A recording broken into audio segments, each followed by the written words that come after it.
بسم اللہ الرحمن الرحیم۔ السلام علیکم ورحمۃ اللہ وبرکاتہ۔ محترم سامعین، آج کی ویڈیو میں ہم بات کریں گے ذوالقرنین اور یاجوج ماجوج کے بارے میں۔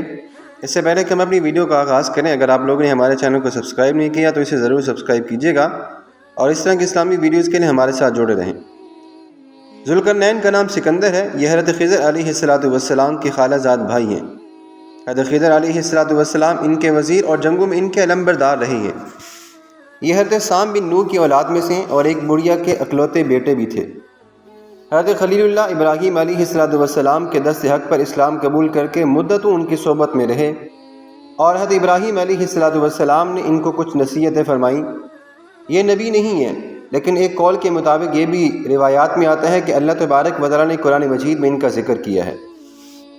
حضور اکرم صلی اللہ علیہ وآلہ وسلم نے فرمایا، یہ ذوالقرنین یعنی دو سینگوں والے کے لقب سے اس لیے مشہور ہو گئے کہ انہوں نے دنیا کے دو سینگوں یعنی دو کناروں کا چکر لگایا تھا، اور بعض کا یہ بھی قول ہے کہ ان کے دور میں لوگوں کے دو قرن ختم ہو گئے تھے۔ 100 برس کا ایک قرن ہوتا ہے، اور بعض یہ بھی کہتے ہیں کہ ان کے دو گیسو تھے، اس لیے ان کو ذوالقرنین کہا جاتا ہے۔ اللہ تبارک و تعالیٰ نے ان کو تمام روئے زمین کی بادشاہی عطا فرمائی۔ دنیا میں کل 4 بادشاہ ایسے گزرے ہیں جن کو اللہ تبارک و تعالیٰ نے پوری سرزمین کی بادشاہت دی تھی۔ ان میں 2 مومن تھے اور 2 کافر تھے۔ مومن تو حضرت سلیمان علیہ السلام اور حضرت ذوالقرنین علیہ السلام تھے، اور کافروں کے بارے میں اگر ہم بات کریں تو ایک بخت نصر اور دوسرا نمرود ہے، اور تمام روئے زمین کے ایک 5ویں بادشاہ اس امت میں ہونے والے ہیں جن کا اسم گرامی حضرت امام مہدی ہیں۔ ہم انشاءاللہ پھر کسی ویڈیو میں امام مہدی کے بارے میں بھی آپ کو ضرور آگاہ کریں گے۔ قرآن مجید میں اللہ تبارک و تعالیٰ نے حضرت ذوالقرنین علیہ السلام کے 3 اسفار کو بیان کیا ہے۔ ہم مختصر ان سفروں کا حوالہ آپ کے سامنے بیان کرتے ہیں۔ حضرت ذوالقرنین علیہ السلام نے پرانی کتابوں میں پڑھا تھا کہ سام بن نوح کی اولاد میں سے ایک شخص آب حیات کے چشمے سے پانی پی لے گا اور اس کو موت نہیں آئے گی۔ اس لیے حضرت ذوالقرنین نے مغرب کا سفر کیا۔ آپ کے ساتھ حضرت خضر علیہ السلام بھی تھے، تو وہ آب حیات کے چشمے پر پہنچ گئے اور اس کا پانی بھی پی لیا، مگر حضرت ذوالقرنین علیہ السلام کے مقدر میں وہ پانی آب حیات نہیں تھا، اس لیے آپ اس سے محروم ہو گئے۔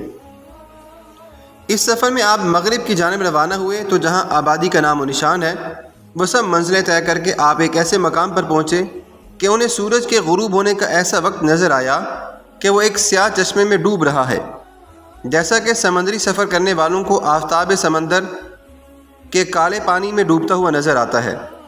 وہاں ان کو ایک ایسی قوم ملی جو جانوروں کی کھال پہنے ہوئے تھی، اس کے سوا کوئی دوسرا لباس ان کے بدن پر نہیں تھا، اور دریائی مردہ جانوروں کے سوا ان کی غذا کا کوئی دوسرا سامان بھی نہیں تھا۔ یہ قوم ناسک کہلاتی ہے۔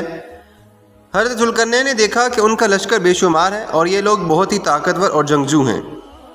حضرت ذوالقرنین نے ان لوگوں کے گرد اپنی فوجوں کا گھیرا ڈال کر ان لوگوں کو بے بس کر دیا۔ کچھ لوگ تو ایسے تھے جو اسلام لے آئے اور کچھ آپ کی فوج کے ہاتھوں مارے گئے۔ پھر آپ نے دوسرا سفر کیا جو کہ مشرق کی طرف تھا، یہاں تک کہ جب سورج طلوع ہونے کی جگہ آپ پہنچے تو آپ نے دیکھا کہ وہاں ایک ایسی قوم ہے کہ جس کے پاس کوئی عمارت اور کوئی مکانات نہیں ہیں۔ ان لوگوں کا حال یہ تھا کہ سورج طلوع ہونے کے وقت یہ لوگ زمین کے غاروں میں چھپ جاتے تھے، اور سورج ڈھل جانے کے بعد غاروں سے نکل کر اپنی روزی کی تلاش میں لگ جاتے تھے۔ یہ لوگ قوم منسک کے نام سے جانے جاتے ہیں۔ حضرت ذوالقرنین نے ان لوگوں کے مقابلے کے لیے بھی لشکر آرائی کی۔ جو لوگ ایمان لے وہ ان کے ساتھ بہترین سلوک کرتے رہے، اور جو اپنے کفر پر اڑے رہے آپ نے ان کو ہمیشہ کے لیے قتل کر دیا۔ پھر تیسرا سفر آپ نے شروع کیا جو کہ شمال کی جانب تھا، یہاں تک کہ آپ 2 پہاڑوں کے درمیان میں پہنچے تو وہاں کی آبادی بڑی عجیب و غریب لوگوں کی زبانیں تھیں۔ ان لوگوں کے ساتھ اشاروں سے بمشکل بات چیت کی جا سکتی تھی۔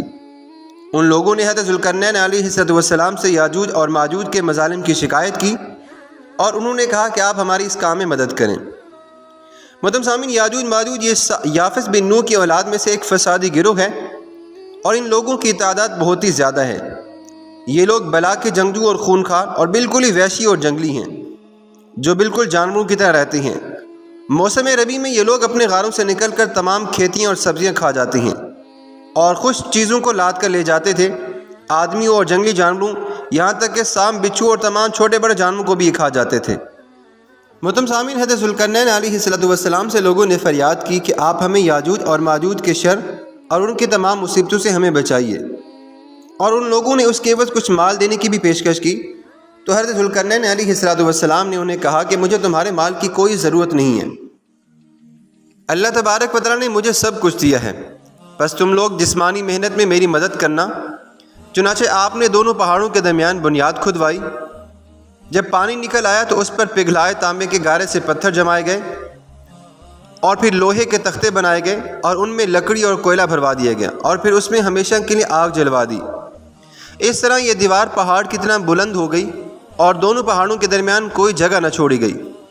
پھر پگھلا ہوا تانبا اور لوہا وہ دیوار میں چلا دیا گیا، جو سب مل کر بہت ہی مضبوط اور نہایت ہی مستحکم دیوار بن گئی۔